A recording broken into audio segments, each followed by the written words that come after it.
Fala galera do segundo ano, beleza? Professor Denis mais uma vez aqui com você e nesta aula de hoje nós começaremos a resolução de alguns exercícios. Sempre que vier apresentado para você uma aula 00 como essa, ela será uma aula extra em que nós ficaremos envolvidos somente com a resolução de alguns exercícios que caíram em Enem, que caíram em vestibular, que caíram no PASS e o FMS. Aqui então focaremos para dar mais algumas dicas e alguns passos para que você consiga resolver os exercícios com um pouco mais de facilidade. Lembrando que qualquer dúvida você pode entrar em contato neste e-mail que está aqui apresentado para você ou simplesmente fazer um comentário lá nas postagens do Google Sala de Aula. Tranquilo? Então bora para o nosso exercício. O primeiro exercício que eu irei resolver com você é um exercício teórico para que você lembre conceitos como exotérmico e endotérmico.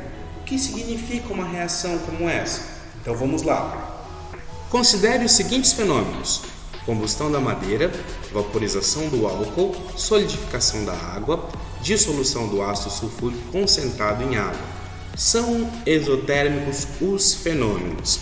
Bom, como o próprio nome já diz, o termo exotérmico representa reações que liberam energia. Então, dentre esses 4 fenômenos citados, qual deles libera energia ao acontecer? Então, aqui fica bem claro, por exemplo, que a combustão da madeira é um fenômeno que libera energia para acontecer. Vaporização do álcool. Vamos pensar. Seria então o álcool passar do estado líquido para o estado gasoso. Para que isso possa acontecer, esse álcool precisa absorver calor ou liberar calor? Para que ele saia do estado líquido e vá para o estado gasoso, ele precisa afastar um pouco mais as suas moléculas. Ele precisa de mais agitação térmica, então ele precisa absorver energia. Ou seja, a vaporização do álcool não é um fenômeno exotérmico. E a solidificação da água? Eu preciso então congelar essa água. A água está líquida e ela precisa ir para o estado sólido. As moléculas da água no estado líquido estão um pouquinho mais próximas. Elas precisam se aproximar cada vez mais para que isso consiga passar de estado, mudar de fase. Ou seja, a energia precisa ser liberada, a vibração precisa diminuir para que essas moléculas consigam se aproximar umas das outras. Então, o fenômeno representado pelo número 3 também é um fenômeno exotérmico. E por fim, chegamos no fenômeno 4, dissolução do ácido sulfúrico concentrado em água. Como nós podemos ver aqui pela imagem representada, essa é uma reação que libera muita energia. O calor ele sai do sistema e vai para as suas vizinhanças. Também é uma reação do tipo exotérmica, ou um fenômeno que libera energia. Com isso, a resposta correta para o exercício é a alternativa C. 1, 3 e 4 são os fenômenos que liberam energia. Tudo bem? Tranquilo? Conseguiu entender? Bem simples, né? Se você não conseguiu entender, volta um pouquinho, vê com mais cuidado e aí vamos passar para o próximo. E aqui, mais uma vez, vamos usar a nossa matemática para conseguir resolver esse exercício. Então, tenha fé e muita vontade, você vai conseguir. Junto comigo. O hidrogênio, H2 gasoso, é usado como combustível de foguetes. O hidrogênio queima na presença de oxigênio, O2 gasoso, produzindo vapor de água, segundo a equação. 2 mols de hidrogênio gasoso mais 1 mol de oxigênio gasoso geram 2 mols de água gasosa, com uma variação de entalpia de menos 484 kJ. A energia liberada na queima de 1 grama de hidrogênio H2 é... Você deve estar pensando, como eu vou resolver esse exercício? E eu estou aqui para te ajudar nisso. Então, primeiro de tudo, você vai repetir a equação fornecida, para que você consiga perceber as condições de cada reagente e cada produto dessa reação. Agora, vamos tentar fazer uma relação com as coisas que o exercício está pedindo. Ou seja, o exercício está dizendo que a cada 2 mols de hidrogênio que são queimados, libera-se 484 quilojoules de energia.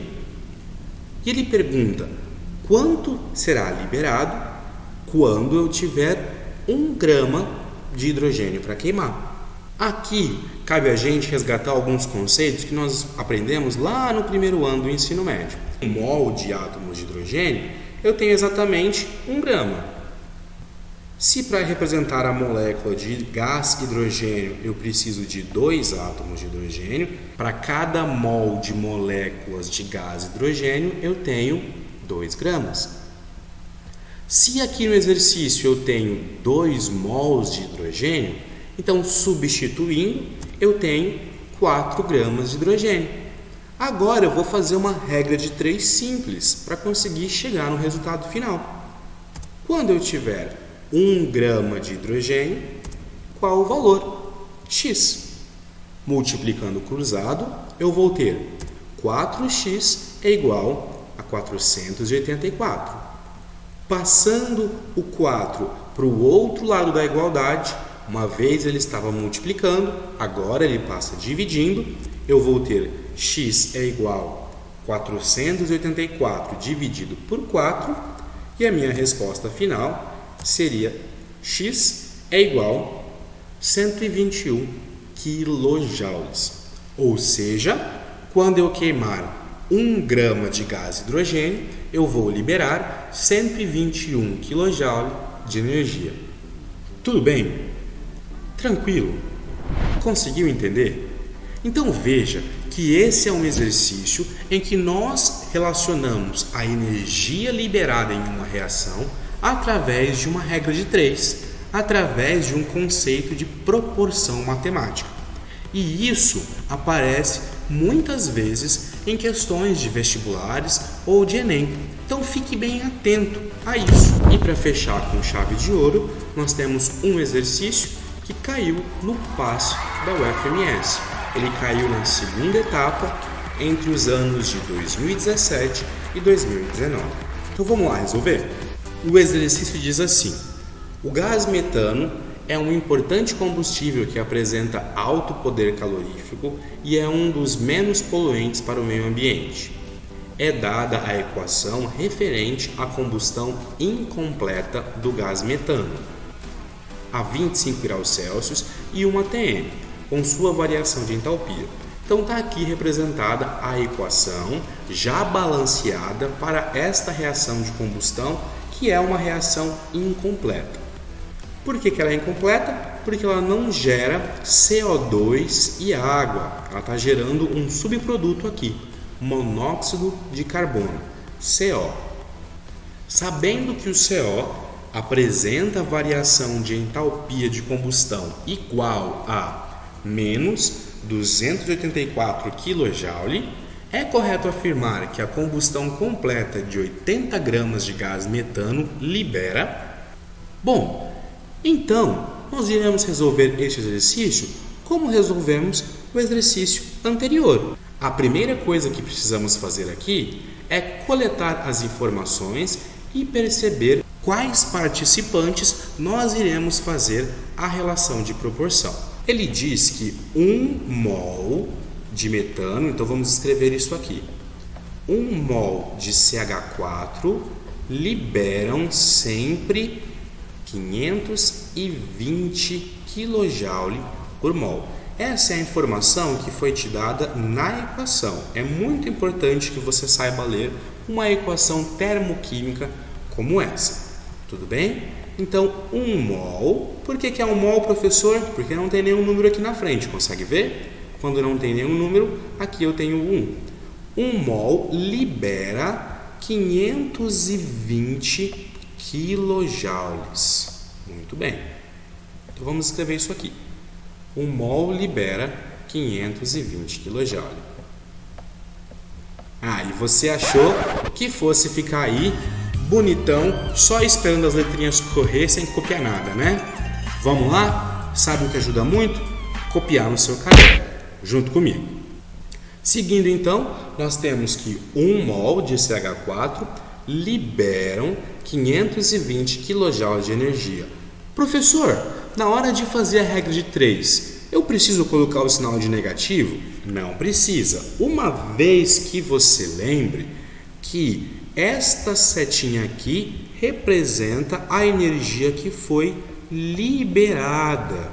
O exercício pede para que a gente encontre o valor de energia liberado quando são consumidos 80 gramas do gás metano. O único problema aqui, pessoal, de fazermos essa regra de 3 é que nós não temos as unidades iguais. Perceba que aqui, quando eu estou falando do metano, eu tenho 1 mol de metano aqui na linha de cima e aqui na linha de baixo eu tenho 80 gramas. Desta forma eu não posso continuar com a regra de 3. Então eu tenho que substituir ou este mol para gramas ou esse valor 80 gramas, o equivalente em mol. Neste caso, eu acho mais fácil converter aí o número de mol para gramas. Então nós sabemos que o carbono ele tem uma massa atômica de 12 e o hidrogênio uma massa atômica de 1. Então eu vou ter aqui 12 para o carbono mais 4 vezes 1 do hidrogênio. Muito bem. 1 mol de gás metano tem então referente 16 gramas. Então o que eu vou fazer aqui agora, pessoal? Eu vou substituir estes valores. Aonde eu tenho 1 mol de CH4, eu vou colocar 16 gramas. E aí eu posso proceder à regra de 3 normalmente até encontrar o resultado. Então, seguindo com o nosso raciocínio, vamos lá, multipliquei cruzado, eu vou ter então 16x é igual a 520 que multiplica 80.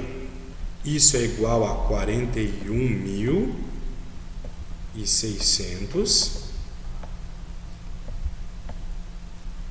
Agora, este 16 que está aqui multiplicando o x, eu vou passá-lo dividindo.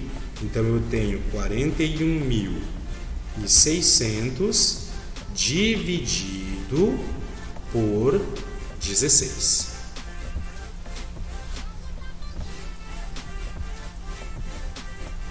E esse valor é igual a 2.600 quilojoules liberados de energia.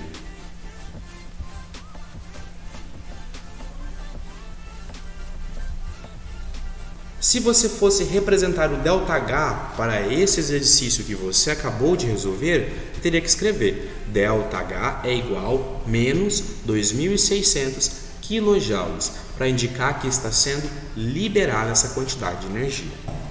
Tudo bem? Conseguiu entender? Se você conseguiu entender, você está assim.